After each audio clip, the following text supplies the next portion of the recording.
Yeah, yeah, yeah, yeah, yeah. Yeah, yeah, That's the yeah, first thing people will hear when we go live. yeah, Yeah, yeah, yeah, yeah, yeah.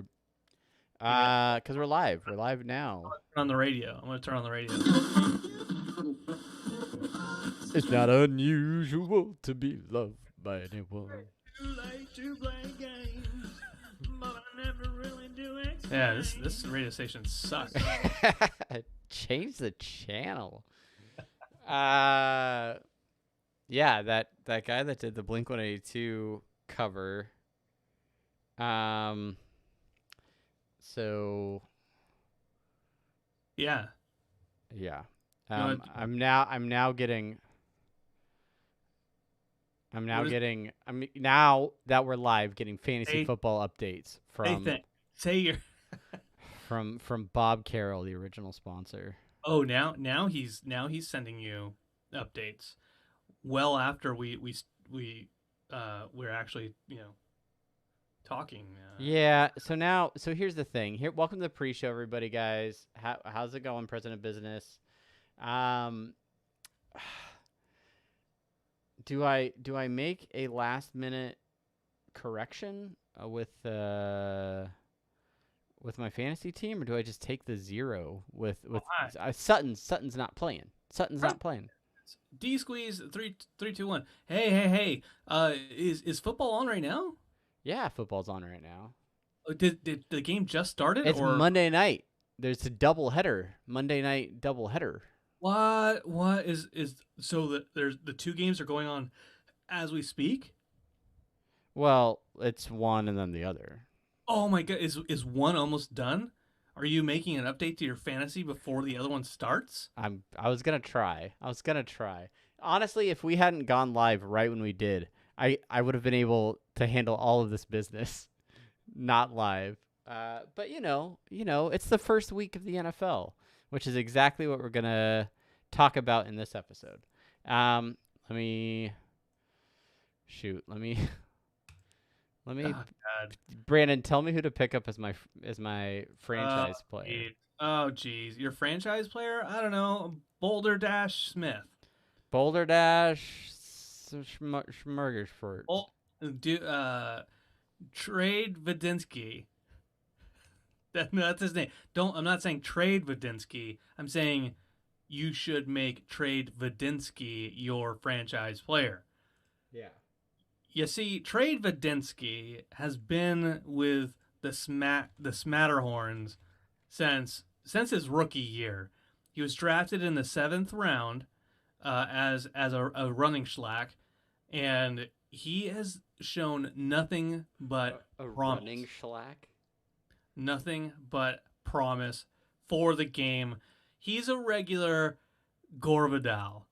So Trade Vadinsky is a regular Gore Vidal of the running schlack game. It's amazing. I'm not sure if you saw this game. What was it? I think it was in the 2018 season, and the 2018 season finale. But between his team and the the crazies. That's right, the crazies. The crazies. It's a big one of the biggest rivalries in football.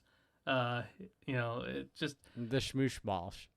Guys, quick fantasy update, and then I just gotta President Business. Here's what's happening.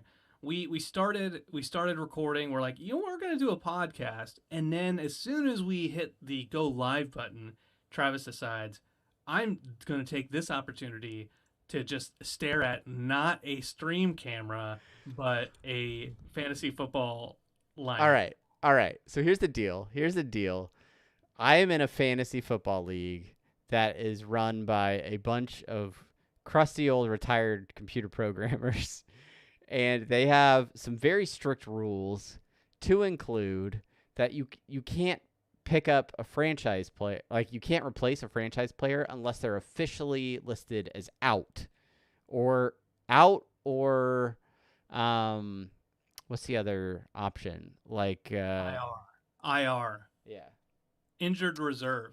Um so So now, and because of the thing that we use, the site, you have to like do all this stuff, and like the commissioner has to like make the change for you, which means Uh, I have to go through so many hoops to make this. I have to post to our Facebook whoa, page, whoa, to whoa, our whoa! group. Are you playing? Are you playing football, fantasy football, or fantasy basketball? What's all this talk about hoops? My gosh, Brandon. My gosh. I So really just happy. want to be live and making a podcast. But instead, welcome to the podcast pre-show, everybody. We actually have we have a few people actually watching us. This is good. All right. So I'll be Let's talk about football. You know, while you're doing that, I will find I'll be done picture in just a of minute, guys. football. Let me find a picture of football to switch my virtual backdrop to. Let's see, football Da da da. picture. It's Sports Corner. Okay, I found the perfect image for football. And now I just have to go. Now I just have to go to Zoom. Thank you for bearing with me. I know I'm the one who's being. Why don't you just play your song again? Yeah, not this time. Not gonna happen this time, my friend. Okay. No, I'm gonna put a pic- I'm gonna post this in our forums on our website, and then hopefully we can make a dang podcast. This is so stressful. I was not expecting to have to do any of this. Message board, franchise players. while we're doing this, I want to while we're doing this, I want to talk about something near and dear to my heart, and Yeah. it is food. President Business getting that baconator for the kiddo. It's been a long time since I've been to Wendy's.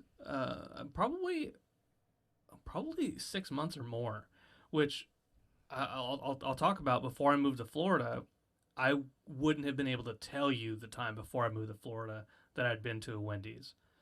And I think what it is I'm shapist against the patty shape. I'm not Are you anti square patty?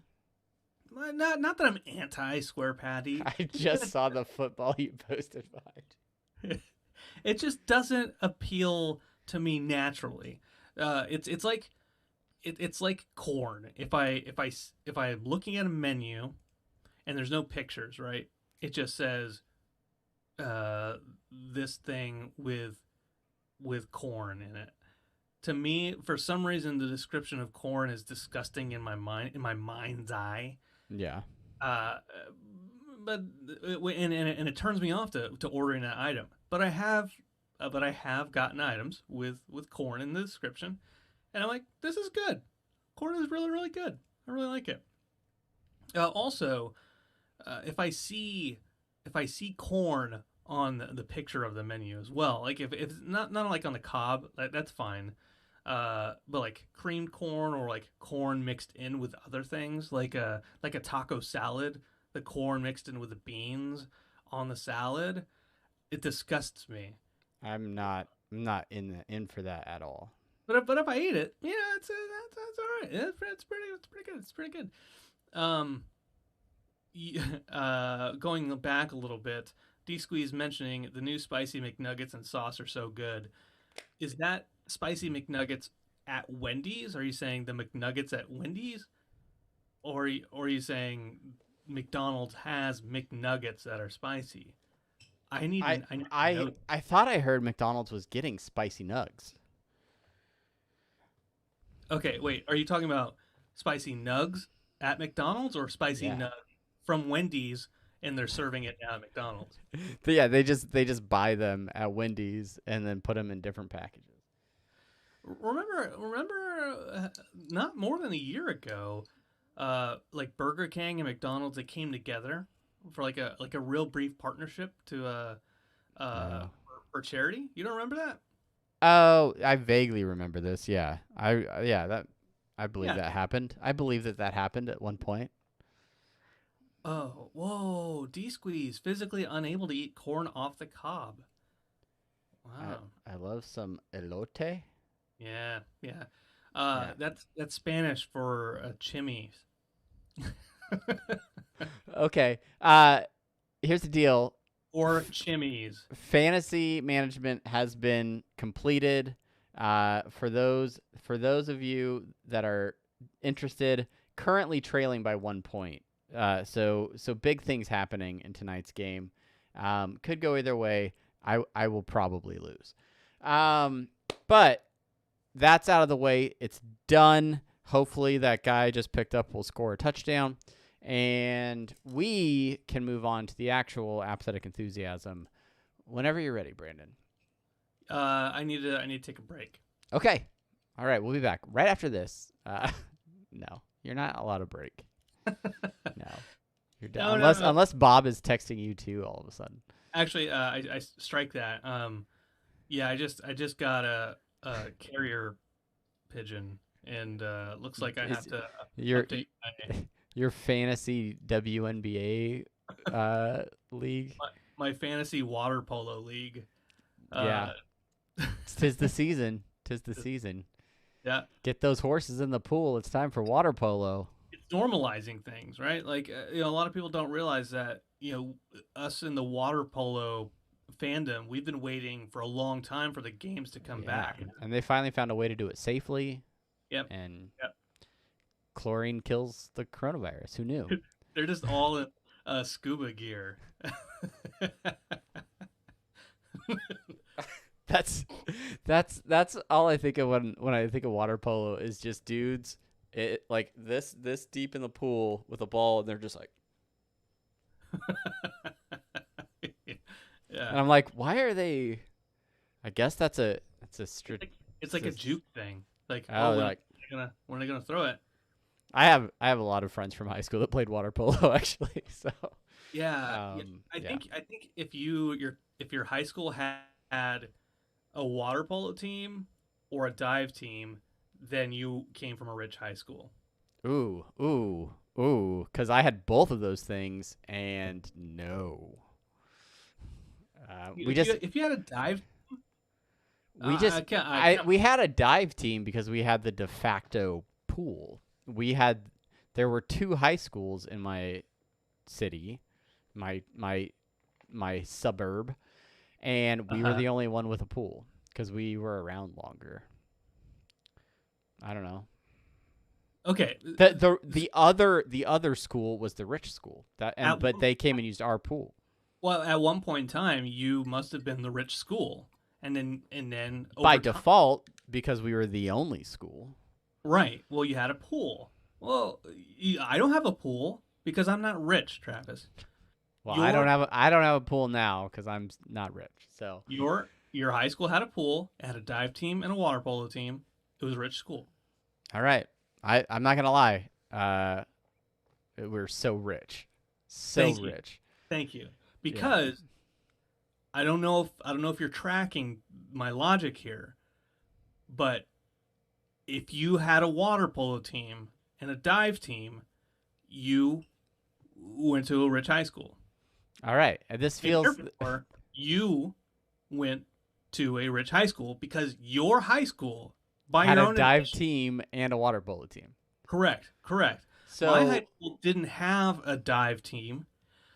We had a dive team back in the 70s, maybe mid-80s, but we didn't when I went to school. Therefore, we were not rich anymore. We were higher. We were like middle high class, but not rich.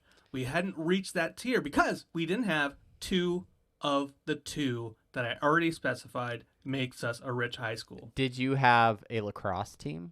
No, because no, that would make us a wealthy high school. Oh, okay, good. Because I was like, we didn't have a lacrosse team until after I graduated. But I wanted to play lacrosse. But these all feel like podcast topics that we could be discussing if we actually started the show. There's a great skit from the state, and I know I've told you about it before. We're never gonna start the show, guys. Just buckle up. Great skit from the state that I told you about before, but it's the Bearded Men of Space Station 11, and that whole skit is there's these bearded men and they're in space and they're on a space station, and all of a sudden the inspector comes, and he doesn't have a beard. And he comes in and he says, "I'm here to tell you that you are all aliens and you will be arrested because men cannot grow beards in space." And the 5 guys, however many guys, they're like, "Well, I don't know about that because I have a beard and I'm not an alien." Well, I'm sorry to tell you, men cannot grow beards in space, therefore you are an alien. Sir, I got a problem with that. You see, I'm not an alien, and I've got a beard. Anyways, the skit goes on a long time. I recommend it. Maybe watch it in the after show. Yeah, stick around for the after show. As soon as we're done with the pre-show and actual show, we'll have an after show. All right. Yeah. Let's hear from our good friend Matt and get started with an actual podcast. Okay. All right. You got it. Oops. Yeah. Yeah. She hit him with a pail. All right. Here we go. You asked for it. Here it is. It's a podcast from Apathetic Enthusiasm. On this week's episode, we are going back in time to Tony Hawk Pro Skater. And we're also visiting Kepler 80-something and getting raised by wolves. That intro music wasn't long enough for me to riff something to say over it. I think you started 3/4 of the way through the music. Yeah, it was already fading out, and you're like, "Man, this." And now we're talking about this stuff. Hey, everybody, I'm Travis. Hey, everybody, I'm Brandon, and welcome to Apathetic Enthusiasm, the show where most of the interesting content comes either before or after we record. Yeah, that's absolutely true. If you're only catching the actual show, you're missing out on half the fun. Make sure that you're tuning in live Monday nights, 9 p.m. Eastern Time, over at twitch.tv/apatheticenthusiasm. And for as long as they'll let us, over at youtube.com/apatheticenthusiasm. Could be changing very soon. Stay tuned for the live stream changes on YouTube. The way to make sure you definitely don't miss is by following over on Twitch. We've been hanging out for a little bit. There was a sudden fantasy football crisis that took place, and then we discussed the wealth gap in high schools in America, and now we're here. We're making a podcast. If you want to catch where we are all over the internet, you can follow us on Twitter at Apathusiast. I'm at Jugglemino. He's at Barnyard Cruise. You can find us on Facebook, facebook.com/Apathetic Enthusiasm Show. Email us your topics, your thoughts, your questions over at apatheticenthusiasmshow@gmail.com. Follow our photos at apathetic_enthusiasm on Instagram. And then finally, this podcast and every other podcast we make, along with whatever other content we decide to post, is available at apatheticenthusiasm.com. That's the website. Yeah. Thank you guys for hanging out tonight. We're happy to have you. And thanks to the patrons at patreon.com/apatheticenthusiasm. That's right. That's the URL, patreon.com/apatheticenthusiasm, where you can catch bonus content, help support the show directly with your financial funds, and catch all of Brandon's Patreon exclusive podcasts. Exclusives. Ooh. Yeah, I want to talk about one of the exclusives that we do. I eat various beef and meat sticks, and then I write a little review for them. And it's funny. I'm teleworking these 2 weeks, Travis, and periodically I'm like, I am hungry, I am snacky, and I keep going into our pantry, and there's nothing that is interesting or tasty looking to me, and then I come back in the office unsatisfied. Man, I'm not happy. You will never be satisfied. But I look at this box of meat snacks that sits to my right, and I'm like, can't dig into that. That's what you want, but you can't dig into that, because if you dig into it, you got to start writing. You can't do that because you're at work right now. And so I have these delectable looking beef and pork and chicken snacks. They look great. But I don't eat them because I'm like, I'm too lazy to write. I'd have to write a blog post about this, and that's just going to take too much time. I guess I'll chew on this old shoe again. Here's my glasses rag. I have a bag of Dakota style jumbo sunflower seeds, the jalapeno flavor. I did not purchase these. That's not even like the store brand. No, I don't know what. I've never heard of this brand. Sheena just came home with them. She's like, here, you like stuff like this. And I ate a couple, and I was like, oh, these certainly are not David brand, not a sponsor. No, so for the listener who's on their podcast app of choice right now, here, let me just describe this bag of jalapeno sunflower seeds.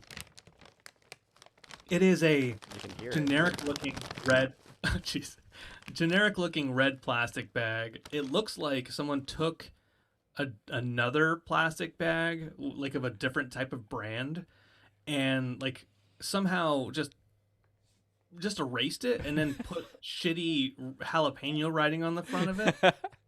Yeah, that typeface selection is a little, I don't know. But I'm sure they're probably delicious. No, they're real bad. The seasoning's fine. It's the sunflower seeds themselves that have a too, like, I don't know if their roasting or whatever is a little too harsh, but they kind of taste like dirt. Ah, man, that's and I've almost finished 2/3 of the bag. Because as I sit here playing video games, I'm just like, sometimes if you roast them seeds too long, then they get that little burning feeling. They taste like dirt, and that's not good. It's no not good. like David's brand. Now they get the roasting right. If you're interested in the perfectly roasted sunflower seed, then make sure you choose. Yeah, I don't know. What other brands are there? Dave, I don't know. Kellogg's. Yeah, Kellogg's brand sunflower seeds. All right, we have actual topics to discuss tonight, guys. Who knows if we'll actually get to them. Do you want to start with the game or the show? Let's talk about the show first. Okay, and that show that we're talking about, this is a show that you wanted me to watch, and you were excited when you saw the trailer, and you said, "Oh, have you seen the trailer? You should watch the trailer. Oh, watch the trailer. Oh, blah, blah, blah, blah." You said it to me like that is a direct quote. That's exactly what I said. And I said, "Yeah, I'll watch it," and I never did. What a jerk. Full disclosure, I never did. I just knew that it was directed by Ridley Scott. It's a Ridley Scott show, and it had something to do with androids, which he's big on in lots of his stuff, And yeah, we're talking about Raised by Wolves. It's on HBO Max. Travis, why don't you get us started talking about this show? So yeah, as you said, Ridley Scott series. Essentially, the premise is there was a war on Earth, two conflicting sides that one seems to be very focused on some form of religion. They worship a deity called Sol, and then the other side of the war are the atheists who are against this religion. We find out rather quickly that there was what they call an arc where all of this religious faction is attempting to leave Earth on a giant spaceship. And then you have these androids that were used in the war. Now there are a couple of them repurposed to try and raise a small, I think it's 6 kids, that they try to raise them on this new planet to build a new civilization. We kind of figure all this out by watching 2 of these androids originally land on a planet and start to settle there. One of them is responsible. They call each other mother and father, and the mother is actually hooked up to all this equipment to actually raise these embryos into mature, like kids, babies that they're born. They're like pulled out of these little sacks, and then we see after probably like the first couple episodes that this ark is actually within range on the planet, and hilarity ensues as the mother tries to. We find out the mother is like a killing machine, and yeah, I at the risk of spoiling it further than that. Yeah, there's a struggle between the two sides to try and start a new civilization with their own beliefs, right? Yeah. There's a war. There's a war of worlds. War never changes. War of words. Yeah. I will. I guess we'll get into thoughts about the actual show here in a second. But yeah, that's essentially that's how that first episode ends. Is you find out that she is a killing machine, and that they're not alone on Kepler 22. The other faction, the Mithraic, the religious faction, who they worship a god named Sol, Sun. They are in that same area, and then they start interacting and doing their things.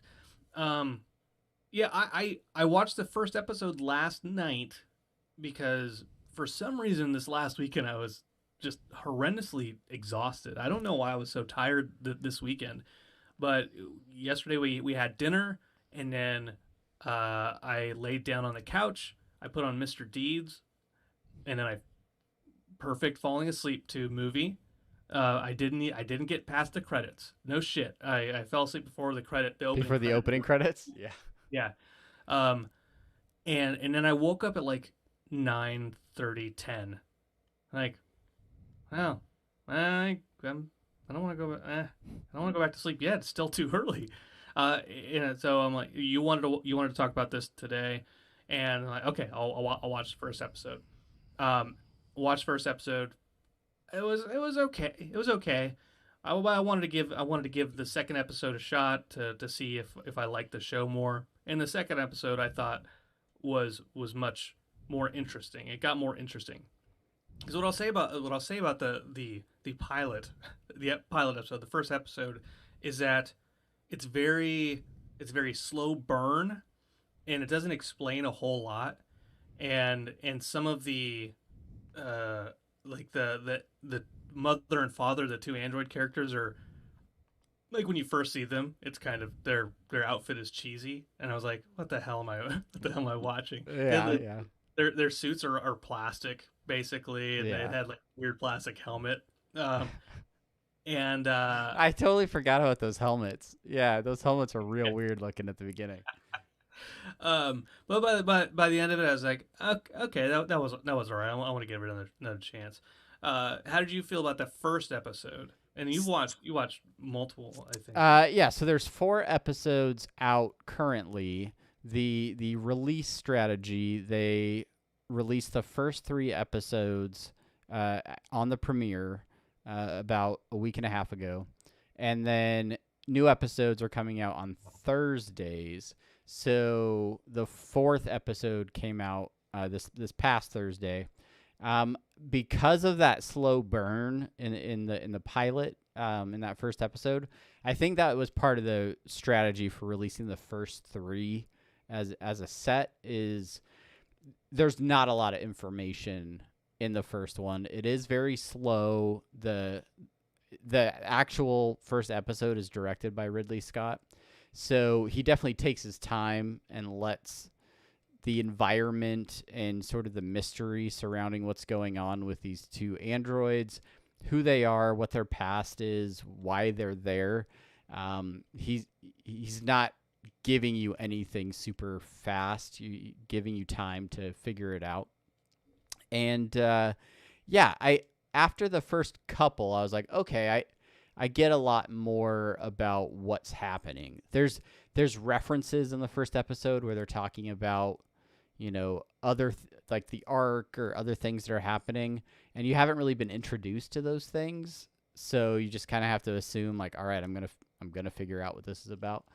And it all sort of comes together by the third and fourth episode.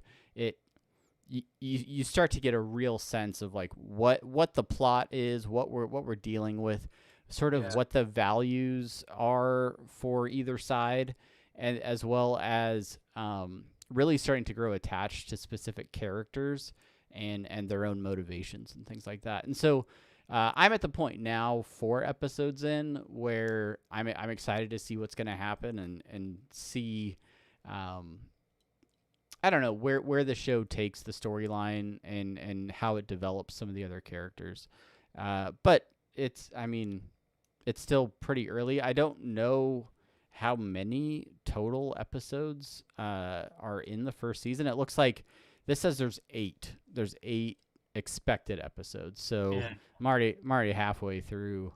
Yeah. Gotta slow down, Travis. One a week at the most. Well, I have to wait for them to come out now, so I'm not in a rush. Yeah. Let me ask you about the themes going into it, right? Obviously, raised by wolves. These 2 androids raising kids, and then you find out in the second episode anyway about another kind of set of parents raised, that kind of fits with that theme of raised by wolves. What do you think about that? Like, what do you think about that piece about androids and raising kids? Yeah, you have any thoughts on that? I got thoughts. Right. I think the show brings up some really challenging ideas. I think, obviously, and it's very much on the nose, this premise of the idea of religion versus atheism, sort of science versus religion. There is an example with the androids, really, of the far extreme to completely removing not even just religion, but almost like human like emotion and empathy from the equation of parenthood, because you have androids that are programmed to raise children. And you find out that that's not even their original intent. They're reprogrammed to raise children. They lack certain abilities and sort of the things that seem like natural responses when raising kids. And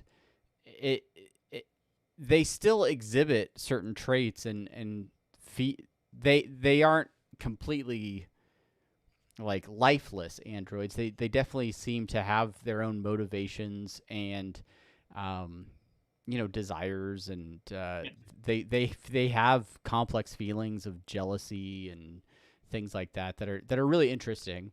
But at the same time, they're very matter of fact about, okay, we're going to use lessons and fables. She tells the Three Little Pigs story in one of the episodes as an example of them being threatened in their camp. And so they're using these, parables or things like that, but all at the same time, really enforcing the not being allowed to have any religious practices.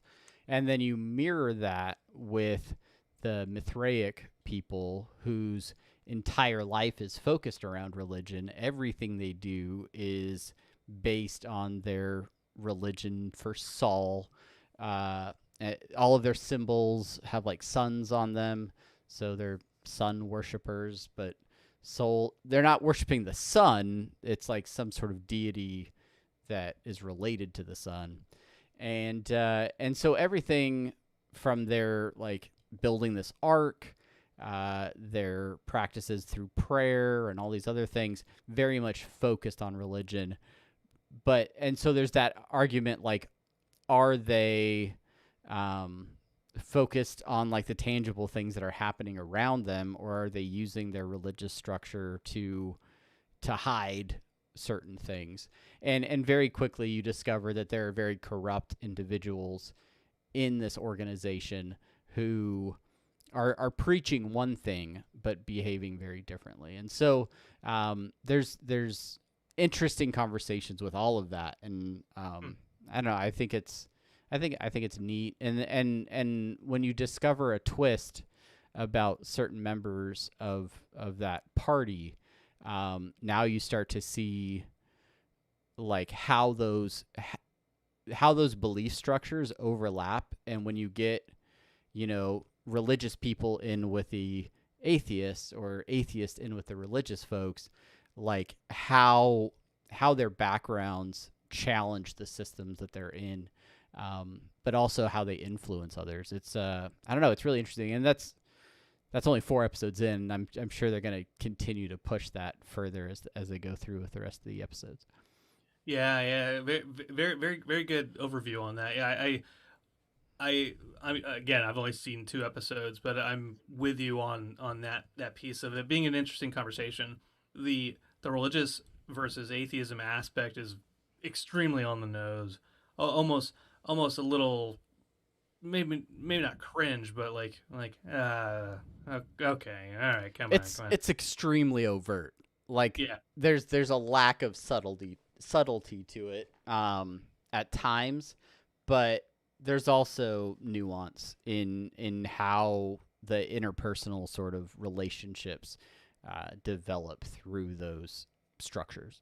Yeah, definitely. One of the things that I don't it doesn't interest me, but I'm having a hard time reconciling is it's a sci-fi show. It's a show that's based in the future, and there's spaceships and there's androids and they're raising kids and artificial insemination androids with babies and stuff like that. And yet the show feels very low tech.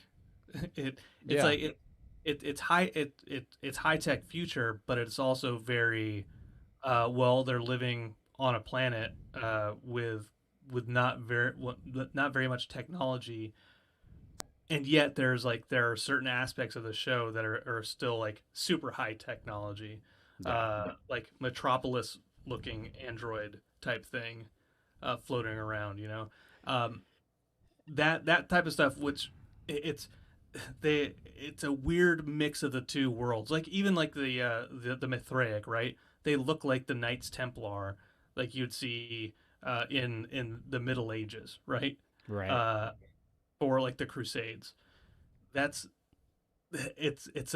a weird mishmash of those genres in a way. Everything comes full circle, Brandon. Like, which I like. You talk about the clothing styles and things like that. Yeah, there's a traditional clothing that the Mithraic wear. I'm guessing that's because of whatever their beliefs are. They've chosen to wear certain clothes. They don't have really unique clothing. Everybody seems to be in some form of uniform.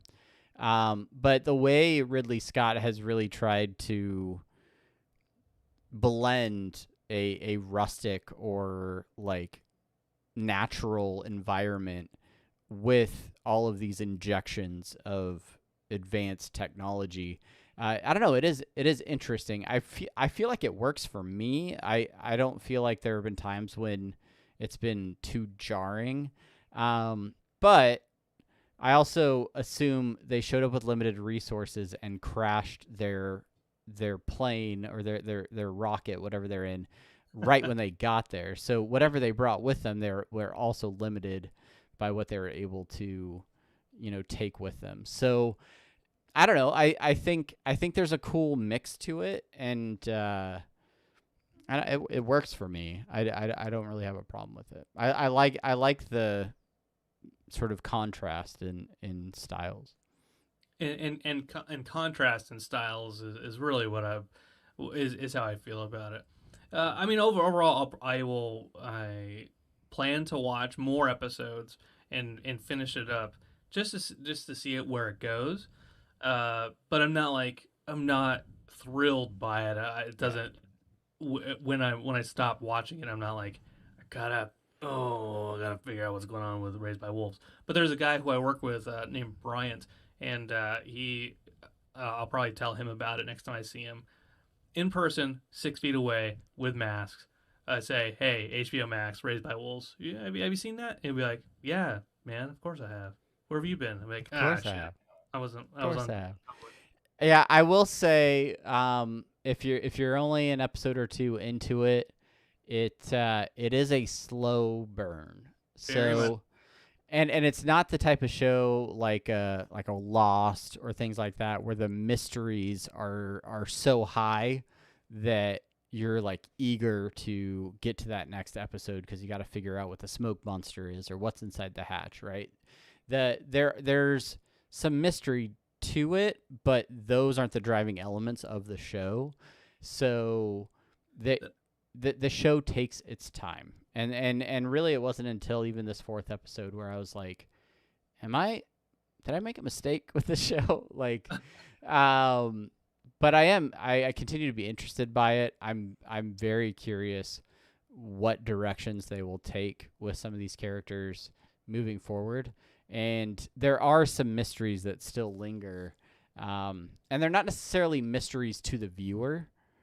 Like, about stuff that's going on, but I'm curious to see how those situations will play out for the characters themselves.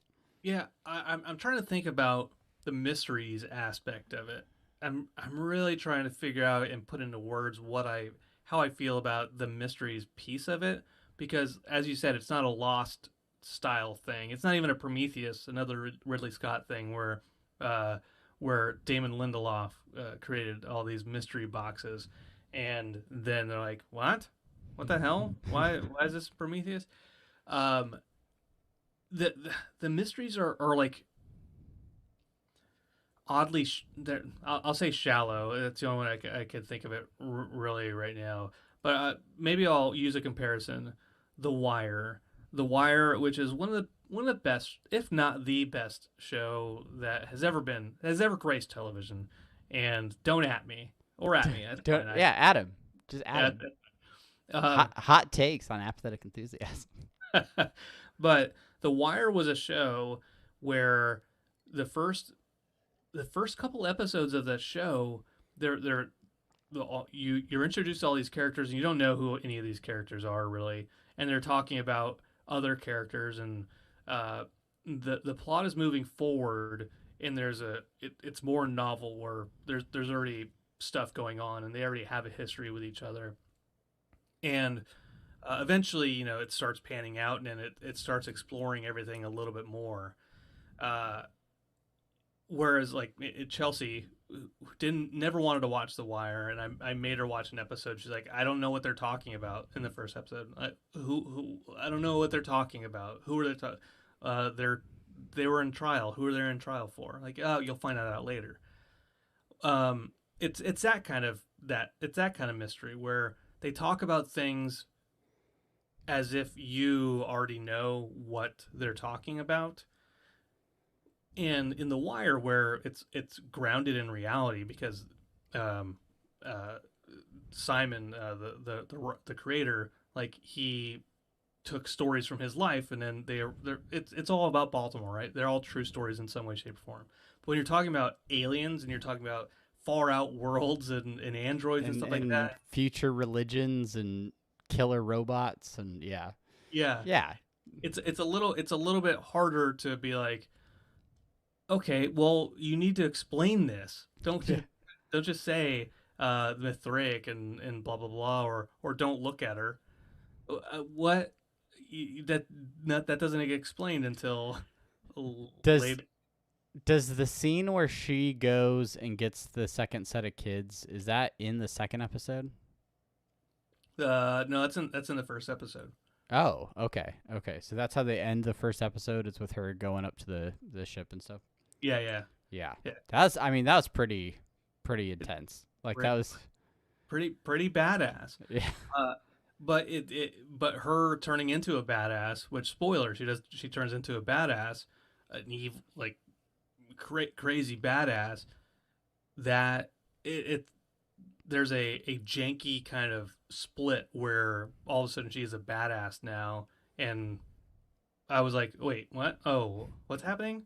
There was it went a little too fast for my 38-year-old brain. Oh, okay, what? She's armored. I don't get it. Yeah, yeah, yeah. I fully get you. I get you.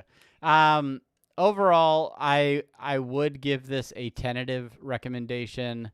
Not seeing how the show is going to end. I can't say for sure. That this is going to end up being great. So far, I'm invested. And I reserve the option of rating this show until I see how the last 4 episodes pan out. But yeah, I think it'll be good. If you have HBO Max, check it out. I'm so confused now because when I watch HBO Max, I see all these things that are HBO Max exclusives. Does that mean people that just have regular old HBO don't get to see it? They do not get them. They do not. So they can't watch Selena Gomez cook with random chefs in her kitchen? I'm sorry. It's basically like our $10 Patreon. Okay. Yeah. You gotta see. I don't get that. And whoa, we big loss. We provide this. I will let you know. Every episode of Selena plus Chef has been viewed at least once in my household, if not multiple times. Yeah, I don't know. There's one episode where she cooks with a food truck guy from California, and he makes Kalbi beef breakfast tacos. Oh, we're making those at my house. I made some Kalbi beef ribs this last weekend. I ate so much, and that's why you were tired all weekend. Oh no, actually, yeah, that's why I was miserable on Sunday. You're absolutely right. I had a mark. No, it was Saturday. You're right. No, it was Saturday, and it screwed up the rest of my weekend because yesterday we had fried shrimp tacos, and we're on this weird diet kick, with the exception of where you only eat delicious food. Yeah, all the meals have been pretty good, and I've spread my meal legs. Anyways, Raised by Wolves, go check it out. Let us know what you think. It's good. I think it could be better. But I will watch the rest of this. I think the production value is very high on the show. The story is decent, but we're stitle at risk of this going in a really weird direction. Yeah, it could take a turn for the worst at any time. Yeah, let's get first impressions out there. We've done first impressions and we've said, oh, this show's really, really good, and then it turns out, okay, we could have lasted a little bit longer. We're looking at you, Muppets, now. we're looking at you, Muppets, now. I found out. I read that it was all recorded in one day, and I don't know if you saw this. I don't know if you saw this on Twitter, but the last episode of Muppets Now, they had left in the company that does effects for video. They left the watermark on a couple different scenes of the lifestyle, and people are like, "Is it? If this is a joke, it doesn't make sense." And sure enough, I watched it a couple days later, a week later, and there's parts during that lifestyle sketch where Deadly will be talking. All of a sudden, there'll be a real quick cut, and then he'll be in a different position talking. Oh, they just sloppy edited it. Ugh. Yeah, to get rid of the watermarks. Yep. That sort of makes me sad because, when we started talking about Muppets Now, we had an expectation going in. We're gonna get sketch comedy. They're gonna come up with different things. There's all these different ideas, and then they show the same Swedish Chef and Miss Piggy lifestyle type sketches over and over again, and you know, I don't know, it it didn't have the same legs that I thought it could have, and maybe in a different time they could have produced a different show, but they didn't. Did you check out Earth to Ned at all yet? Earth. Oh no, I didn't. I was gonna watch that last night, and then That's right. But then I told you to watch Raised by Wolves instead. yeah, exactly. I'm not gonna give glowing praise to, I think it's called Earth to Ned. But it is another Jim Henson show on Disney Plus. The premise is he is an alien who has been sent to Earth to destroy the planet, but he's sort of fallen in love with the planet.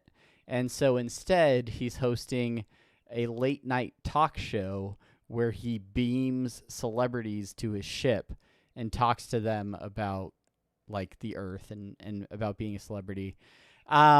Very heavy Space Ghost Coast to Coast vibes on this.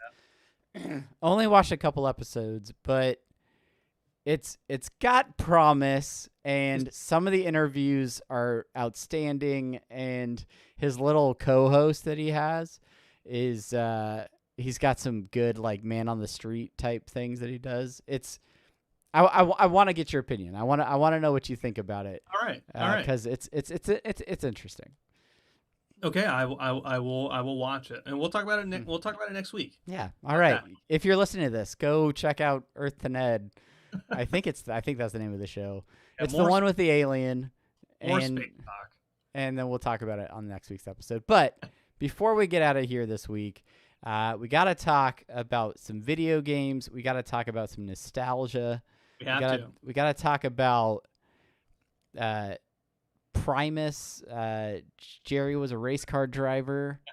Got fast. Never did take no checkered flag, but he never did come in last. That's right. And that song came on while I was playing Tony Hawk Pro Skater 1 and 2, the reboot today, and I was like, takes me back to the warehouse trying to get, those pro skate scores or whatever.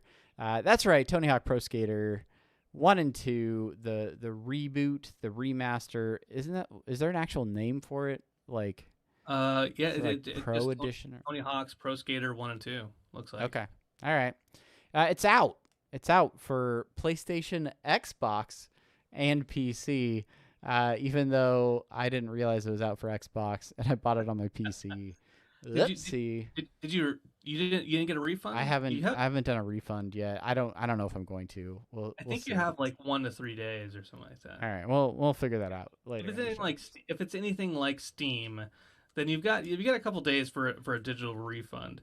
And if you ever want to play multiplayer with me to see if you're better than me at skateboarding, then I don't. Maybe I'll just not get the refund, and I'll just keep that mystery alive. I'll just. But you got this much earlier in the week, and how's your experience revisiting the world of Tony Hawk Pro Skating? Tony Hawk Pro Skating. I didn't even when the game came out, and I remember that it came out, and going into this last episode of It's on Random, where I talk about Iron Maiden's The Trooper. One of the I ended up talking about Tony Hawk Pro Skater because even though I've always known who Iron Maiden is, I didn't really follow their music at all. And I knew Number of the Beast, but I don't think I actually knew the song. Run to the Hills, I didn't attribute to them. The Trooper, I didn't attribute to them. And Number of the Beast was on one of the Tony Hawk games that I played back in the day, right? And that was like my first introduction to like, okay, that's Iron Maiden, 666 Number of the Beast. Okay, all right, cool. And I had a bunch of records, Iron Maiden records that my Uncle Christopher had in the house, and I always see the pictures. I'd be like, oh, what the scary shit. Anyways, I talk about all that stuff on It's on Random. But anyway, so I talked about that this weekend, going Friday, Saturday. I'm like, oh yeah, that's right. Tony Hawk Pro Skater just came out, 1 and 2, the remastered HD edition, whatever it's called. Let me, F it. I'm gonna pick it up. I'm gonna start playing again. And I I remembered a few things really quickly. I'm not nearly as good at the game as I used to be. I still get very, very heavily motion sick if I play it too long, and I also am not good at the game as much as I was anymore. But it brought back weird. You think about memories, right? You think about like, okay, yeah, I remember where I was here at this point in time, and oh, I remember I was talking to Jimmy John and in Basketville. I remember all these things, but playing the game and that weird motion sickness and playing it over and over again, it took me physically back. My body physically remembered a time in my early 20s when I was playing this game over and over again and being miserable and being like, "Oh my god, I might have to shit myself because this is tricking my body into thinking that I'm seasick." Right? It takes me back. I love Memories. Yeah, no, I know you'd tweeted about the game talking about muscle memory, and it's funny how after playing for, I don't know, an hour or so, certain things that I used to do when I originally played the game, like I'm doing again. I think I'm defaulting to certain flip tricks or grab tricks when I'm in a vert ramp, and the muscle memory that came back the fastest was hitting pause down A so that I could restart the level, because I would be searching for that fifth magazine, or looking for the bell so that I could wall ride the bell at the school level, and running out of time and be like, all right, reset, or just like trying to get a high score and like messing up the first trick and be like, all right, I'll do it again, and resetting over and over and over again, because I used to do that a lot when I was playing the original game, and yeah, that came back almost no problem. I'm glad they kept the UI the same in the pause menu. Otherwise, I'd be ruined.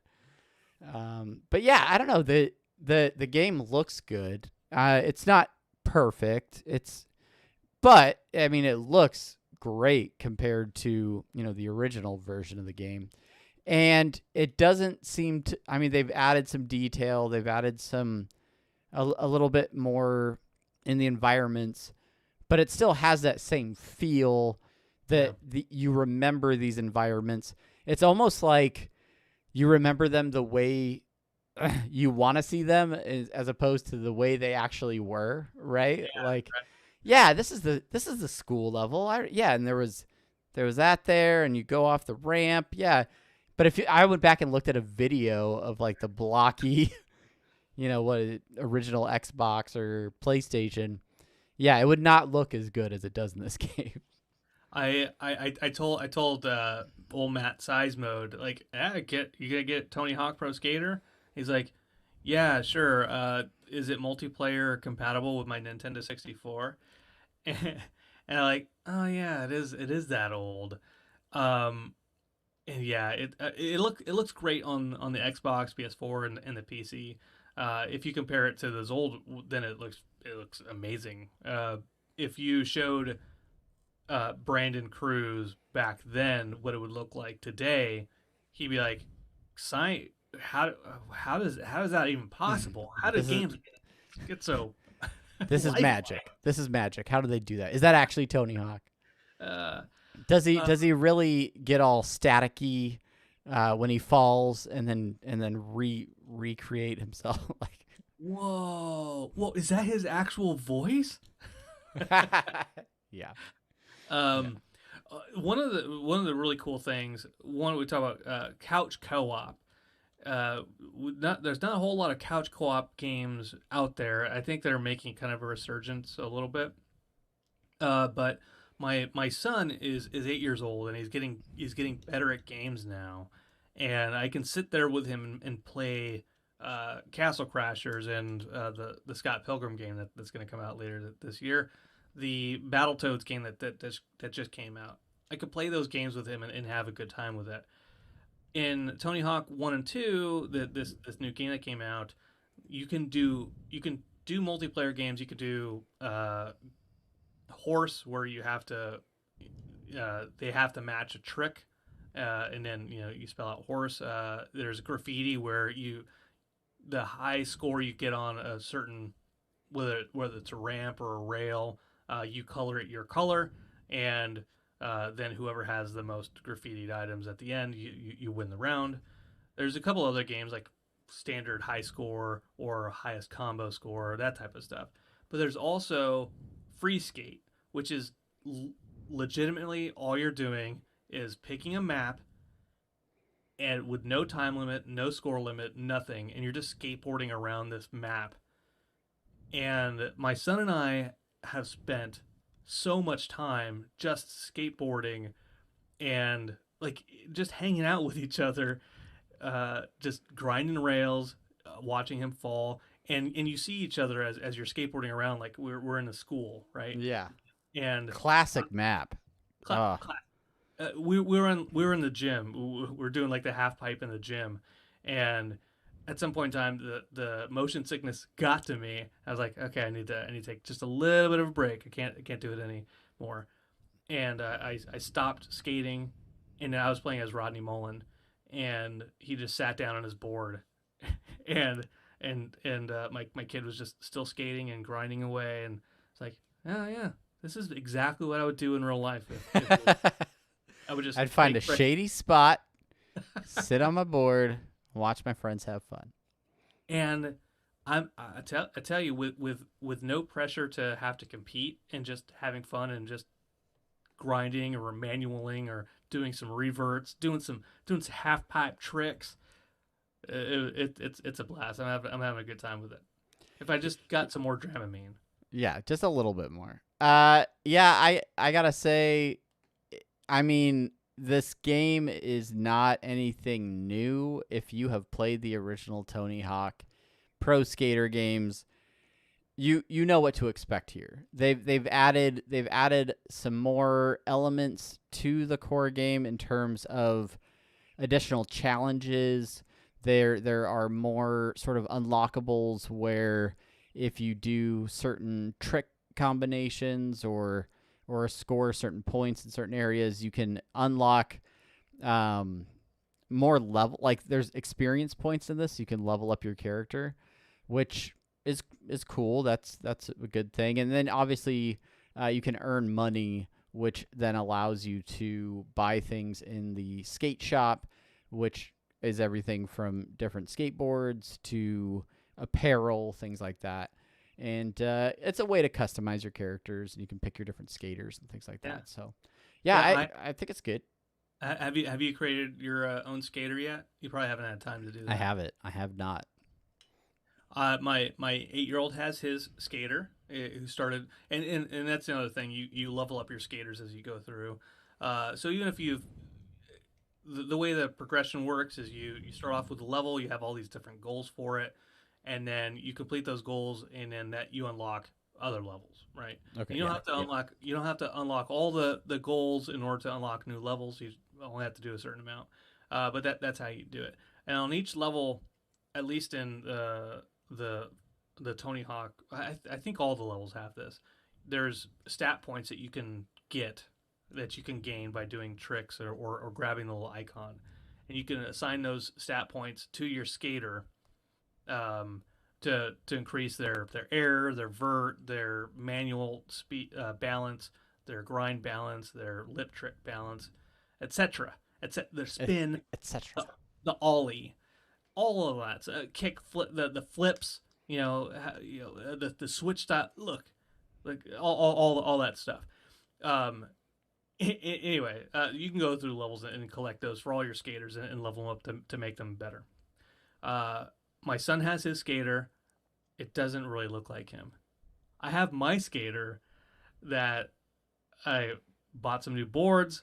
I customized him. He has really puffy hair like I have right now. He's got a black face mask on. And my son was like, if you can make that character much older, he would look exactly like you. I'm like, thanks, man. Thanks, son. Thanks. He's like, and if you could put glasses on him. Yeah, well. Oh yeah, yeah. Yeah, I'll have to see if there's a bald, pale dude with Barcel cell carcinoma on his face, yeah, we'll see if that's it's because that's a real thing, by the way, guys. I'll be fine. Good thoughts for me. But I'm gonna get a chunk of my head cut off. So, yeah, good game. I'll probably. Jury's still out on whether or not I'll go through the hassle with the Epic Game Store to get a refund. But the idea of skating around with you, that could be a lot of fun. So yeah, if you have played a Tony Hawk game, if you're looking for a blast from the past and a little bit of nostalgia, definitely recommend picking it up. Yeah, and it's just fun. It's just fun. Yeah. I was never much of a skateboarder. I was not a skater dude, but because I had rollerblades and played hockey, so I was a nerd. But all of my memories of skating are pretty much tied to this game, and it's still a lot of fun. So, it's fun. It's funny you talk about your memories being tied to this game and skating.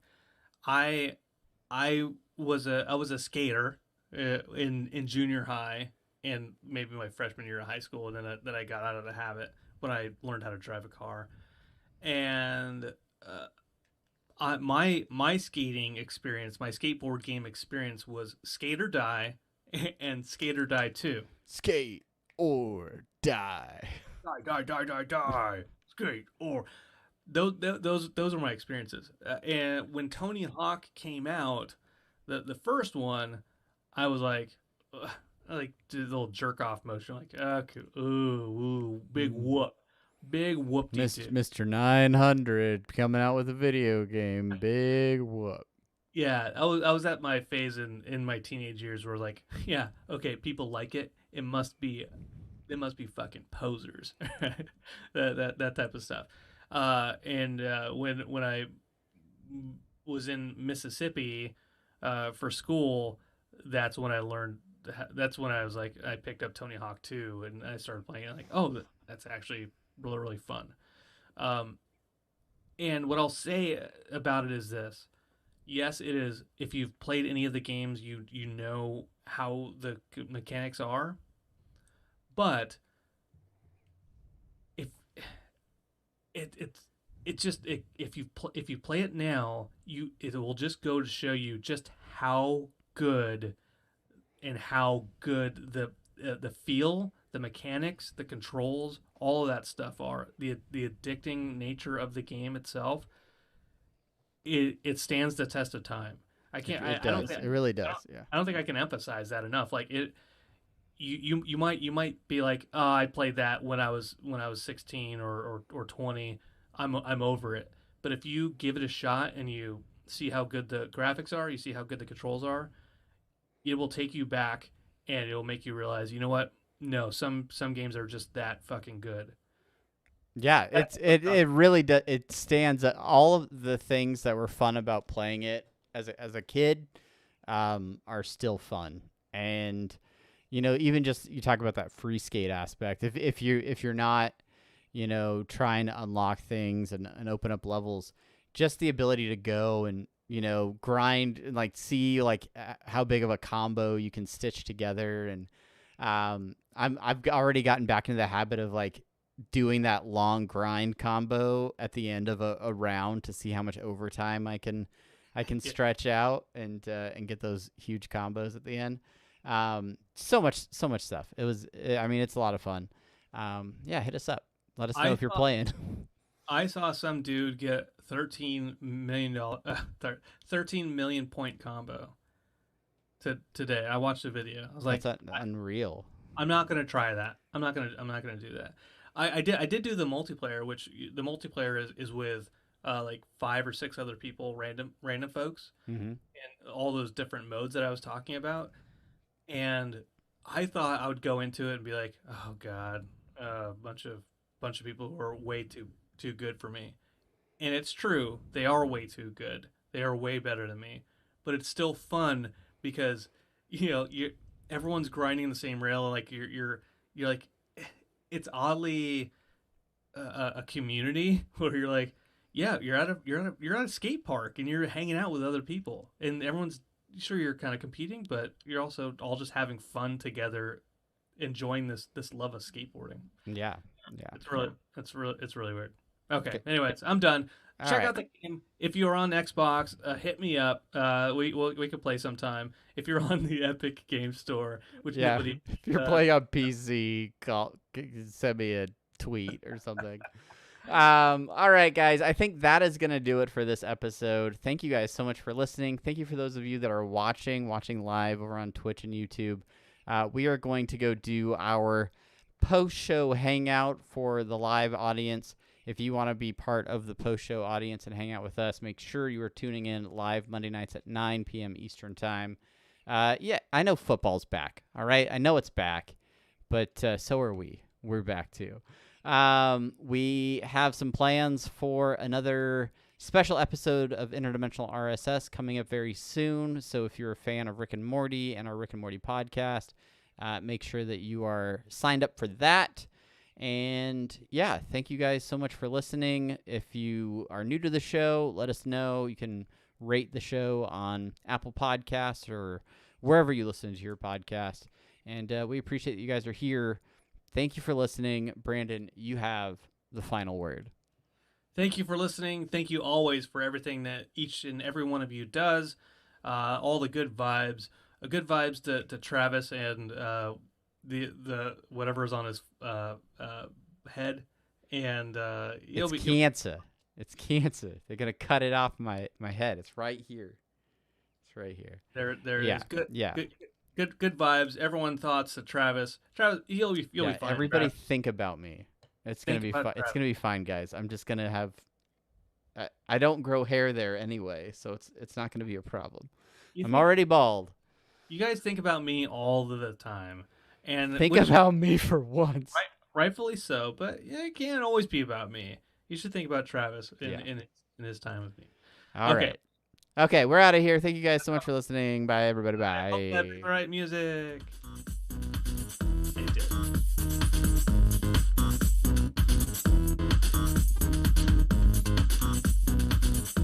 Don't go away, guys. We're still hanging out here on the stream. It's all for you guys. Yeah. So let's just clear the air real quick. Let's clear the thing that's as clear as the nose on my face. This like big red spot right here. Precancerous cells. The dermatologist said precancerous, so he just sprayed it with canned air. No, he had like Then he cleaned off his keyboard. yeah, and then he sprayed his keyboard with it. No, he had like a can of liquid nitrogen, and he just sprayed my face with it. You guys, he froze my skin right there. Oh my God! You know what? I mean, I don't want to take away from your story here, but imagine how much quicker Terminator 2 would have ended if they just had cans of liquid nitrogen Right? just like on their person. Yeah, they would have. He's like checking his watch. All right, yeah. But yeah, so they sprayed that, and then that's supposed to just like clear up. And then this one, they like cut a chunk out of it. And then I got a phone call today that I need to get more cut out. But once they cut it all out, then the cancer's gone. My wife actually just had the same procedure done because we grew up in San Diego and lived in Hawaii, and we're not great about sunscreen. So what What I will say to anybody watching right now is if you got spots, if you've got a lot of sun exposure, might not see a dermatologist if that's something you can go do. Just get checked out, because I honestly didn't think anything about the spot on top of my head. I've cut it numerous times because I shaved my head, and I was like, yeah, it's just mangled because I'm bad at shaving. Turns out no. So yeah. But Yeah. so you should go. I would say for you to go get checked out, Brandon, but you're like, you avoid the sun like the plague, so you're probably okay. Yeah, I'm probably okay. I do have a lot of moles on my back. I've always had lots of moles on my back. And when I say lots of, I have like It's covered in moles. Once there was this boy who. when I was a kid, my mom wanted me to go to the dermatologist to have my moles removed. I never did. My older brother did. But I'm like, nah, I don't want to do that. No, I'm fine. She's like, no, they could turn into cancer. I'm like, yeah, okay. Well, you know how I feel about the sun. You think that's gonna get any worse? I doubt it, Mom. But yeah. You may just want to check it out. It's pretty painless unless they have to actually do something. I'll check it out. I'll check it out someday. What I do want to say is, when I told Chelsea, she's like, "Oh, that Hawaii sun." I was like, "Yeah, and maybe San Diego." She's like, "Oh yeah, Oh yeah. that's right." You mean he grew up going to beaches and being outdoors and in warm weather like his whole life? Yeah. Also, I worked outside every weekend from the time I was 15 to like 22 almost. So, yeah, So- I mean, that could be a thing. I don't know. So it's so crazy. My mom, she had stuff done on her nose because she had like precancer cells on her nose, and they just like did the UV treatment and basically like burned it off. But it wasn't like a mole. It was like just I don't even know how she found, like, maybe it was like dusty or something like that. Yeah, like this spot on my nose was just like kind of red, and it was kind of like almost flaky, like dry skin. And so that was actually the thing that I was like going to like ask him about, was like, hey, this is like a different color and that hasn't always been that way. Like, should I be concerned? And he's like, that's what we would call precancerous cells. A couple approaches we can do depending on the severity. One is, like you mentioned, the like UV treatment where they go in and he's like, he referred to it in like military terms where he's like, that's more of like a strategic strike where like we're going into specific areas and really trying to like precisely attack spots. But for you, like SEAL Team 6, okay? You know, in the operation where they took out Osama bin Laden, I don't know. I'm not sure if you caught the news on this. Like, okay, next. all right, okay. what- So he's like, but we're gonna take the liquid nitrogen, which is more of a carpet bomb approach. We're just gonna kill everything and hope it goes away. It's like, all right, cool, whatever. Have you ever seen the movie Apocalypse Now? In Apocalypse Now, one of the actors says, "I love the smell of napalm in the morning." Well, here's the thing about this liquid nitrogen procedure: you're gonna smell napalm in the morning. Except it's not napalm; it's gonna be liquid nitrogen. And then he it's came into the room with a bandana tied around his head and 2 flares, and he was just like, and then he proceeded to do the procedure. I don't know. Thank you, D Squeeze. Thank you for the thoughts and prayers, and yeah, it should be fun. So I want to say that your flare reference is from Platoon. Platoon. Yes. Sorry, my bad. Just if anybody's watching and they're like, whoa, whoa, whoa, whoa, whoa, whoa, whoa, whoa, whoa, whoa, whoa, whoa, whoa. I don't know if that flare is from the same movie as Yeah. Brand- Yeah. Yeah, it was the dermatologist's mix up. I knew that, but he crossed his references. It's not really his fault. It's not his specialty. So No, yeah, he's not a movie. He's not a movie buff.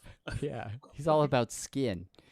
So Anyway, moving on. What else is going on? What else you watching, doing, seeing, playing? I bought that drum set. Oh yeah. Boom boom ba, tap. I've been practicing every day. I didn't practice on Saturday so much, or maybe it was Friday. One of those 2 days. But because again, like I felt super exhausted. But I've been trying to So much Calbee beef. I've been trying to I've been trying to get better with my offhand. My power hand, my right hand, no problem when it comes to sticking. But the my left hand is still like I'm not as fast with it. I'm not as accurate with it, and I really want to get better with that. And so again, like I sit here in front of my drums, and today I practice without even turning on the kit, just hitting the pads, trying to maintain some kind of accuracy with that. Doing some exercises here, there, and everywhere. But yeah, it's fun. I really I Is want to say confidently that I'm a drummer and not just being like, yeah, kind of a drummer. You know, I played rock band.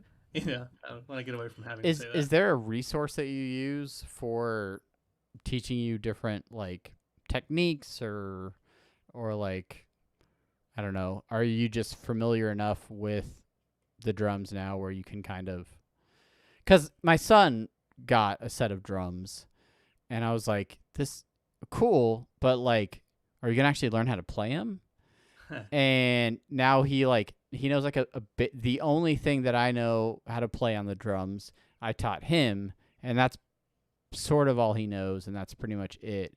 So I'm trying to figure out if there's. I mean, I can go. Like I know that there's some video courses I can buy. I think, but I don't know. I've looked for like stuff on YouTube, and a lot of it's just sample stuff. But Yeah. I don't know. The thing I'm looking at is, and I can send you the link. It's this guy named Jared. I don't know what his last name is, but he's associated with this site called Drumeo.com, and he has a series. Drumeo, there's a bunch of different videos that you can go on for lessons and stuff like that. I think that's for the most. There are some free lessons, but you have to pay for a lot of them. But there's another site that is like drummer.com or whatever, and it has what I'm using is there's a link to his series of get faster in 10 days. And so each day is a different lesson for sticking patterns, and that's what I've been doing the last week or so is trying to follow that as much as I can, and basically, you know, he shows you the fast way, he shows you the slow way, and he shows you how to do it and what you're trying to get after. You need to have a metronome, and you know that's a big part of it, right? Is and what I'm learning is you need to be able to play it with a certain time frame, Yeah. because that is how you get that measurable result. And it's something I didn't really occur to me earlier in my youth is like, how do I know I'm getting better? Well, I know I'm getting better because I started off at 60 beats per minute for just going down the drums and coming back up. Well, okay, now I'm doing that. I can't do it at 70. A couple days later, oh, I can do it at 70 now. Oh, okay. And you keep going on like that. Like, And oh, I can do it. seeing the progress as you go. Yeah. Exactly. So a metronome is really important for that. But anyway, so I'm using that 10 days to get faster, and once I'm done with that, then I'll be like, oh shit, what else am I gonna learn? I'm not so much worried about my left foot or my right foot, the hi hat or the bass pedal yet. Rock Band has taught me enough independent movement with my bass foot. It's my left. It's the sticking that I'm trying to get good at right now. Nice. That's the most important thing for me. Good. Good. I can't wait to hear all the cool songs you're going to write and do all of the parts for. Yeah, that's And And then now- learn auto tune so you can sing on them also. Well, that'll be the end goal, is to figure out how I can produce and actually record guitar to where it doesn't sound so muddled. That's a separate training course that I have to figure out eventually, because like even I'm gonna play my crappy song, right? I'm gonna play my crappy song real fast. All my friends. I say it's too late to like how the guitar is in there. I don't know how to make that. Whoa, we got us a raid with Vestlord. Vestlord, thank you so much for raiding. We were just talking about drumming and music production. Hey. Thanks to everybody who's coming to hang out. We were just listening to a song that Brandon had recently was playing around with, and he was talking about muddled guitar sounds. Yeah. If you, thank you for rating us. We were just talking about. I was talking about. I just bought a new electronic drum kit to replace my old one. It has mesh heads, and I was like, okay, I'm actually gonna get. I'm gonna get good. But that led us down a path where we're talking about now is that you probably see that dude on YouTube or Reddit who did the cover of the Semi-Charmed Life, but in the way of Blink 182. And he auto-tuned the shit out of his voices to sound like Tom and whatever the other guy's name is. Matt, Matt, Tom, and Travis. That's right. If memory serves me. If memory serves you correctly, and it's a very very very good cover. And what I was saying is, after I learned I'm better at the drums, I'm better at the guitar. Maybe I won't worry about singing. I'll let the autotune deal with that, and I buy a bass eventually. I'll tell Chelsea. The next thing I need to do is figure out how to record the guitar to where it doesn't sound either very very tinny or very very muddy, like a lot of mid treble or high treble. And so that's what I was doing with this guy. I say it's too late to play games, but I never really do it. So like that guitar, like there's someone over at my place, still want something to my face. I'm banging mom with my dick.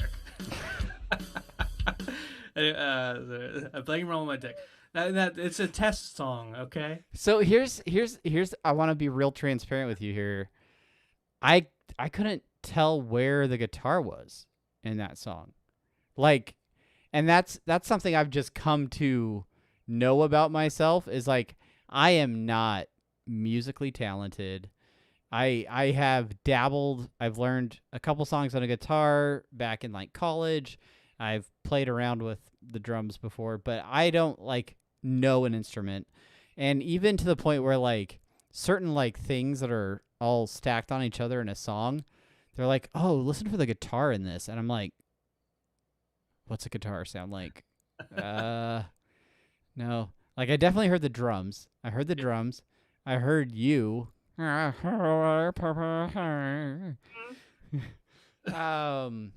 late to explain.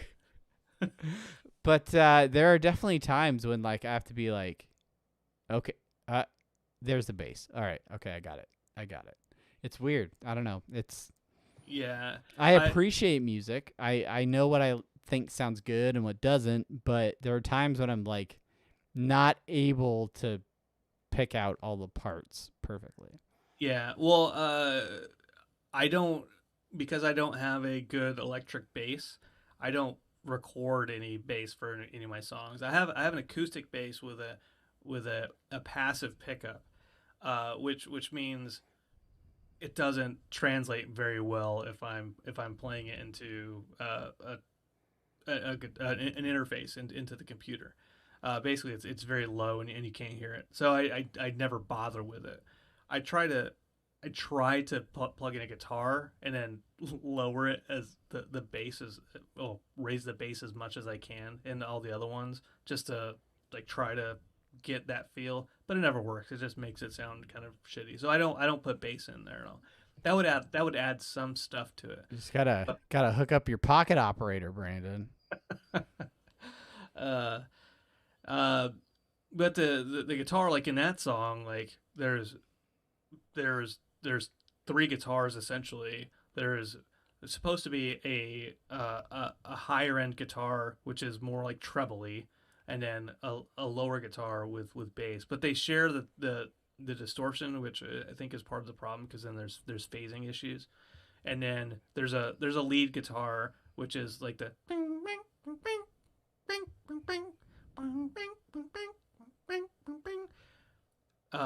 and what I try to do is like he have lost me, guys. He lost me.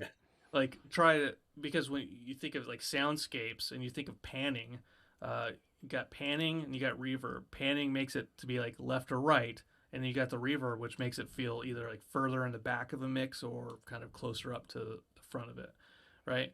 And the idea is like you get a soundscape, so it doesn't sound like you're in a tin can, all of it right here in the middle of the mix, which is just kind of generally what I do. Anyways, there you go. I think maybe my son was messing with my pocket operator. You weren't listening at all. I was teaching. Here's what I learned tonight. Let's teach you how I'm- Reverb makes it feel like it's at the front or the back of the mix. Yeah. Like more prominent or not. That I learned. I learned that. And panning, whatever. Yeah. I'm not going to learn these things, Brandon. I'm not going to know these things. Okay? I'm not a musician. Yeah, guys, we just got done recording our weekly podcast, Apathetic Enthusiasm, where we talked about Raised by Wolves on HBO Max, and we also talked about the Tony Hawk Pro Skater 1 and 2 re-release. Are you guys watching or playing any of these games? We want to know what you guys think. Do you love the show? Do you hate the show? Are you living your skateboarding memories? Are you full of nostalgia for, kick flips and ollies? I use the manual a lot. I use the manual a lot to link tricks together. It's what I'm all about. And the distortion. Oh, jeez. Social distortion. I think I've seen them in concert. I feel like I've seen them in concert. You may have. It feels right. Social D. Social D. 91X in San Diego probably hosted a concert or two with Social D. What I'm Dean is telling me to send him some stems. I might do that because I'm interested to see. But what I'm asking is, for you, Travis, there's the raw guitar, which is just the without any like right, or recording with the distortion and then trying to add effects to it later, recording it clean, adding distortion to it in post, or recording it with just distortion and then trying to clean it up in post. That's basically the question. I say B. Yeah, maybe. I think that's the way to do it. If you're using the interface as the amp, you can add it in. Yeah, so I have. I'll pull this up here. This is what I'm using, and I've had this since 2004-ish, no, 2003. It's basically the first thing I picked up, a Pod Line 6. It's old school, and I have like a pedal board with it and all that type of stuff. But it still has some good effects and distortion to it. But when I'm recording, I'm listening to it, I'm monitoring it, I'm playing, and I'm like, okay, this sounds good. This sounds good. Okay, all right. And then I record, and then when I'm playing back, like, that doesn't sound like what I was playing. That doesn't sound the same. Now there's part of it that is probably me. I'm hearing it not only through the monitor, but the actual acoustics in the room of me strumming and getting a more vibrant feel to it. Maybe that's a part of it, but I don't know. I know lots of little pieces about this whole process, but not enough to put the jigsaw together. And I am zero help. But when you're ready to record your first music video, sign me up. I'll come help you out. Let me know. Let me know when you're ready. The first music video we'll do is I already have it in my mind. It's gonna be oh my friends, a little song. It's called "Bang Your Mom with My Dick." Okay, no, but seriously. It's fun for the whole family. This song, available on Spotify, right? Is it? Yeah. Is it really on Spotify? Oh, it sounds fun. No way. Like, it's embarrassing. Milky Way with my dick. Good stuff. Good stuff. Yeah. What else is happening out there, guys? We any sports fans? No. Yeah. Brandon, Let's you let's sent go me a text yesterday, and you're like, sports. watching football? Question mark. Were Yeah. you watching football? Were No, you watching football yesterday? I watched a quarter of the Dolphins versus Patriots game, and then I saw how bad Which they were quarter? the second quarter, and I said, "That's good enough." That's enough. I think it was Thursday night football. We were talking a little bit, and I think you watched some of that game too, didn't you? Yeah. I think so. Because we were talking about how it was weird. It was different because obviously there's COVID precautions they have to be taking. Thursday night was one of the rare games this weekend where they actually allowed fans in the stadium.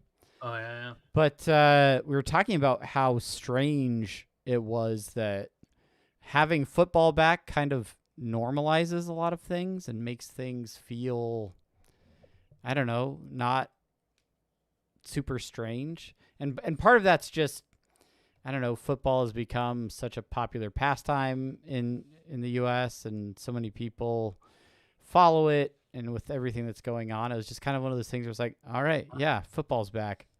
I think we're gonna be okay. Now, week 2 could be a completely different story, and half the players are out because of, COVID tests or something. There's no telling. But for now, it seems like the first weekend has gone pretty well. It seems to have gone pretty well. So long as people don't boo Unity, it probably works out for the best. That was a little frustrating. And then it was even more frustrating that the NFL was sharing like the clips of the players like locked arm in arm and muting the part where the fans were booing them. That's depressing. That part is sad. I just slapped my head because I really realized what my problem has been this entire time. Yeah, no, Dean, you're absolutely right, dude. Yeah, my dumbass hasn't here the latest incarnation of what's been going on. I used to do this where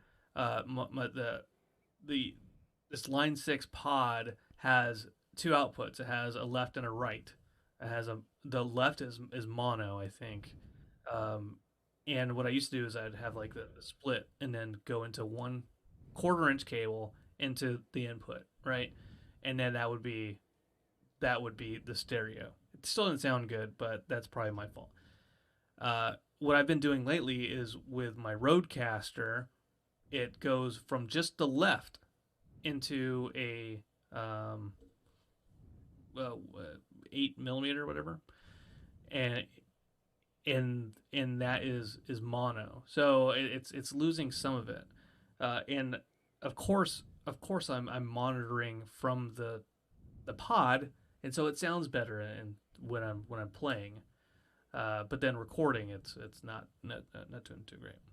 Anyway, everything will sound better from here on out. Basically, once I find we figured it out. You guys have figured it out, and I've been talking about football.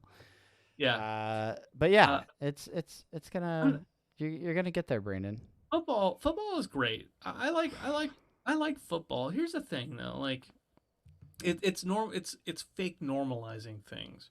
Yeah. Uh, uh, it's like it makes the world complacent. Not the world, the U.S. No, not even the U.S. Like the U.S. is already complacent. It's not making us any more complacent. It's just reaffirming that it's fine. Other people will die. It'll be okay.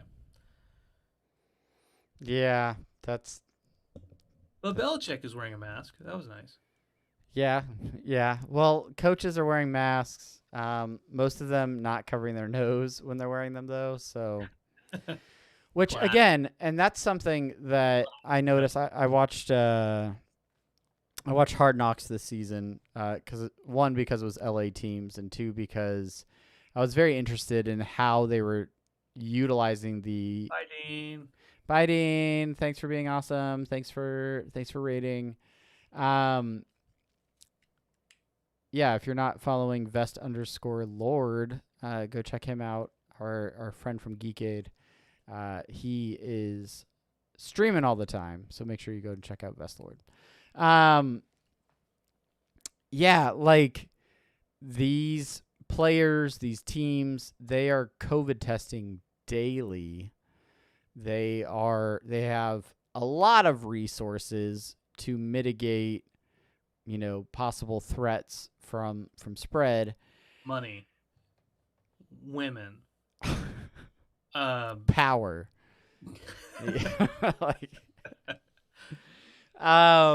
So Political capital. it's hard because you want to be like, well, look, these guys are playing football. They're safe. They're not wearing masks on the field. But most Americans, most people don't Sure. have access to daily testing, power, money, political capital. Yeah. So, yeah, it's one of those things. Like, if everybody that I went to work with could take a COVID test every day, yeah, we'd feel a lot safer at work for sure. But we don't have that option. So the risks are higher. And but it makes it feel well, they're playing football. Football's back, so everything's good. Let's send all of the teenagers back out to play high school football, and let's bring all the college football players back, and let's get the little league Pop Warner kids out there. Yeah. Okay, all right, but Let's open up the skate parks. they don't have the money, the women, The power. the Political capital. They don't have the kids are not they're not old enough to wield it. Even if they did have the political capital, they're not there are exceptions like Greta Grunberg and that one kid from the high school shootings. I forget what that kid's name is. Oh, right. You're Even thinking of after. me. You're thinking of me. No. I was on CNN after that shooting. I want you to know that. I didn't realize you were on CNN after that. Yeah.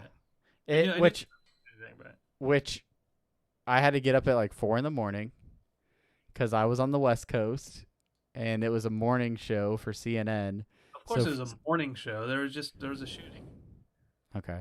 But yeah, so I had to like do an interview at like 4:30 so that it would be on at,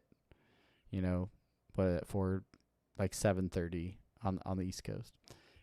But yeah, I was on CNN. I don't really remember it because that week was a blur. But Yeah. my That's first national news spot, and here I am, a talking head again. Look at us. just imagine if you were a little bit older and had the experience to wield that political capital. Right. Just imagine Had I but known. how much different the world, your life would have been. And that's the thing about these kids in Little League.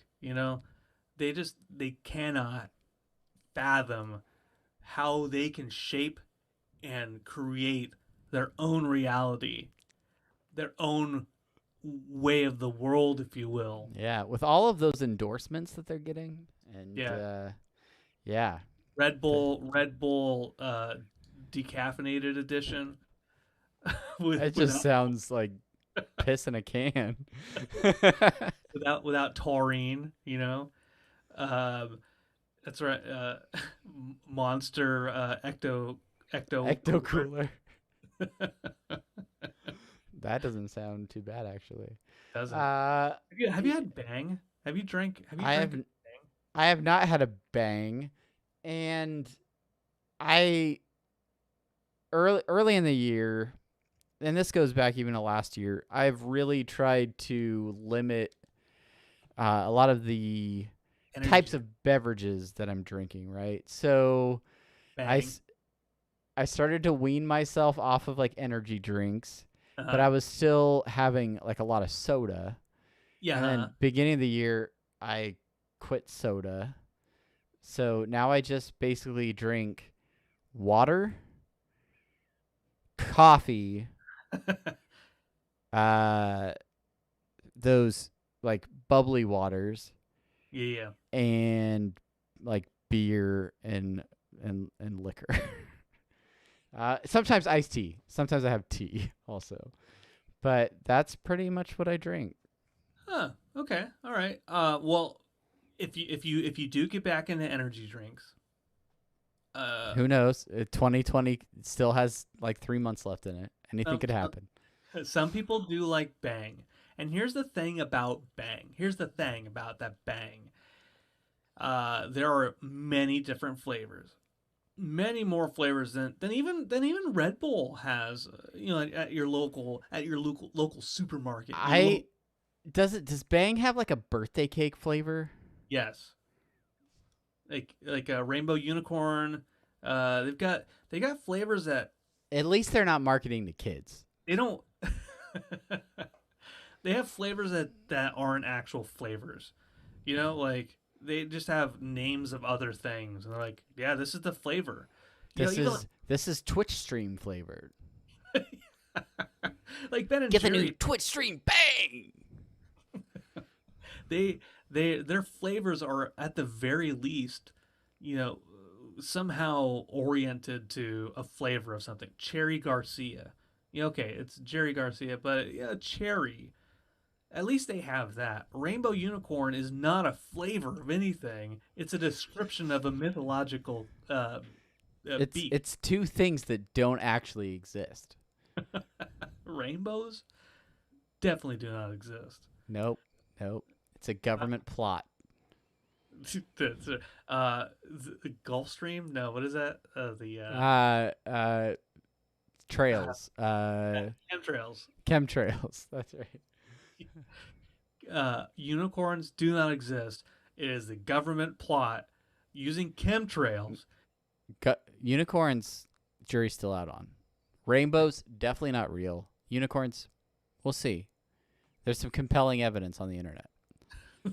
There is. I saw it on a YouTube video. Like some dude was out in the woods, right? And he was talking to Bigfoot, and all of a sudden in the background you see a unicorn like walk past slowly, but then like do like this to the camera, and then walk off.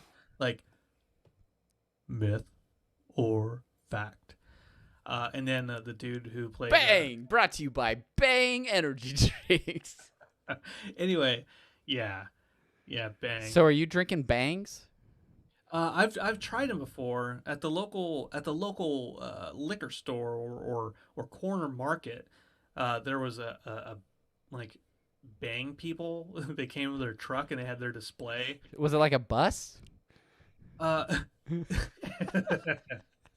it it was a Bang tractor trailer. But no, they set up their display at the entrance, and they had free cans of Bang. This I think that like when the company first like became bigger, big whatever, Big Bang, and they're handing out cans Stupid. of this stuff, and I tried it. I'm like, yeah, I'll give it a shot. Too sweet, too sweet. Too sweet. I don't need that much. Couple things. I don't need that much energy. Because it makes me shaky eventually. I don't need that much sugar. I don't need that much energy drink, B12 or whatever it is that taurine. Yeah. I used to like really pride myself on being like, yeah, let's drink some energy drinks. Yeah, I'm gonna be a software developer and drink energy drinks and totally fit the stereotype. And then I was like, I'll just drink black coffee and try to sleep better. You made a conscious effort to do that? A Kanye effort, Kanye West effort. Yeah.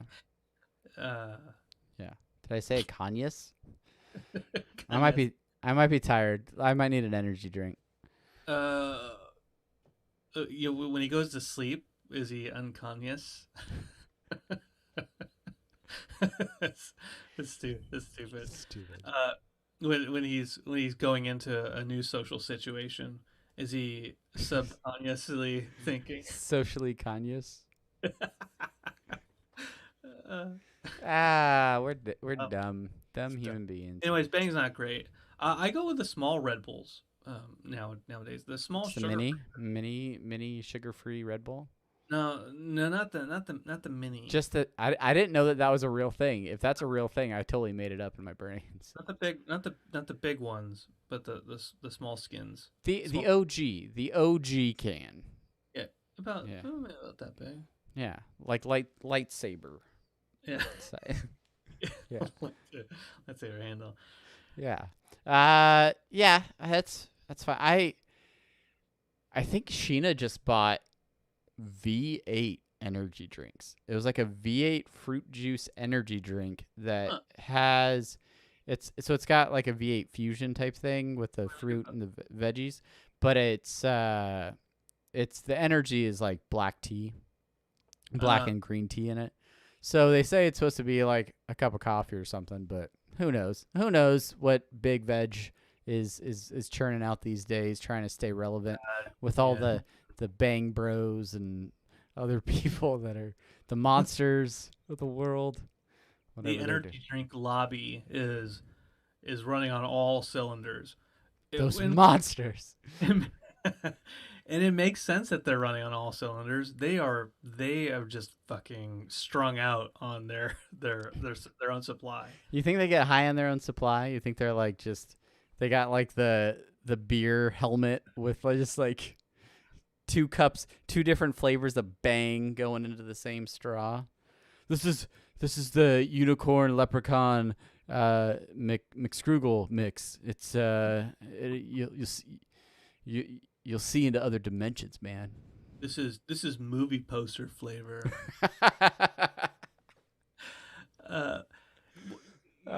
Stupid. Whatever happened to Four Loko? You know, like whatever happened to the like? I think people were dying. I think is what happened. I did you ever actually listen to any Grandma's Virginity podcast? No. So like an episode or 2. GVP with Justin Roiland, Ryan Ridley on there. They did an episode of that podcast where they all got 4 Locos and drank 4 Locos while they recorded. And I think Justin may have had more than one, but he got wrecked in that episode. And it's an entertaining listen. Especially if you're like a Rick and Morty fan, or especially if you're a Justin Roiland fan. Those are some real interesting podcasts. I did not listen to all of them, but yeah, they're something. There's something to behold. There's something to behold. Hey, switch subject away from energy drinks. Finally, are you gonna? Did you play the Scott Pilgrim video game when it was out originally? No. I did not, but I am well aware that it is on its way back. Oh man. Talking about re-releasing stuff.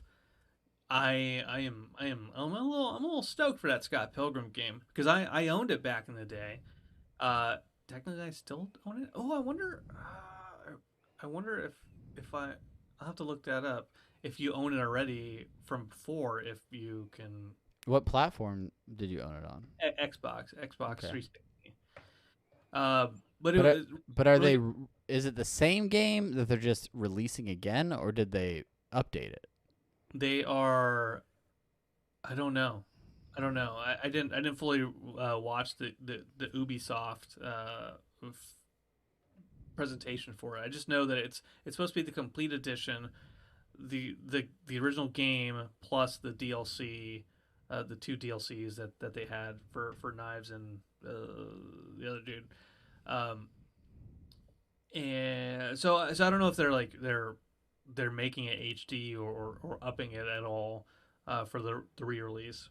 But regardless, I'll fork the money down because I have only grown to appreciate Scott Pilgrim more over the years. That soundtrack still slaps. Did I say that? It's a bop. Did I say that accurately? It slaps. It definitely slaps. Did I tell you that my eldest child is like a Scott Pilgrim fan? Oh, really? She's watched the movie a couple times. She loves it. There's songs from the album that she puts on playlists. It's weird. It's weird that my kid is into some of the same stuff I'm into. So yeah. Oh no. Yeah, she's like, my garbage truck. That's what I was gonna say. Truck. And I'm like, weird. That's my kid. It's cool. It's cool. It is really cool. They grow up so fast. They do. Yeah. Well, all right. Well, yeah, I think. I think. Yeah, we're closing in on the second hour here, folks. Give about time. Thank you for hanging out, for being so amazing. If you're new here, if you've just shown up, hit that follow button. Let it. We go live every Monday. We might be live again this week. What are you holding color tiles up for? Yeah, they're not the color tiles. Oh, Post-it notes. They're Post-it notes. I want to talk. I just want to shout out to the Post-it company. Look, these are super sticky Post-its. Regular stickies, they're sticky, right? But you put them on a wall, especially if like you're doing any like Kanban boarding or any project management stuff. You're really speaking my language now.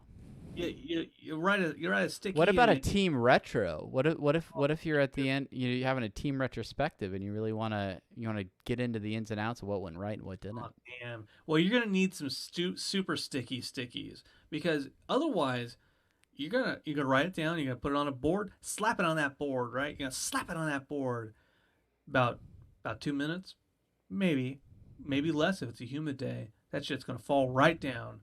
You're not gonna be able to transfer it, move it around, and get rid of waste if you're in that whole process improvement type of thing. No, because it's gonna disappear. Get yourself some super sticky stickies. Do it to it.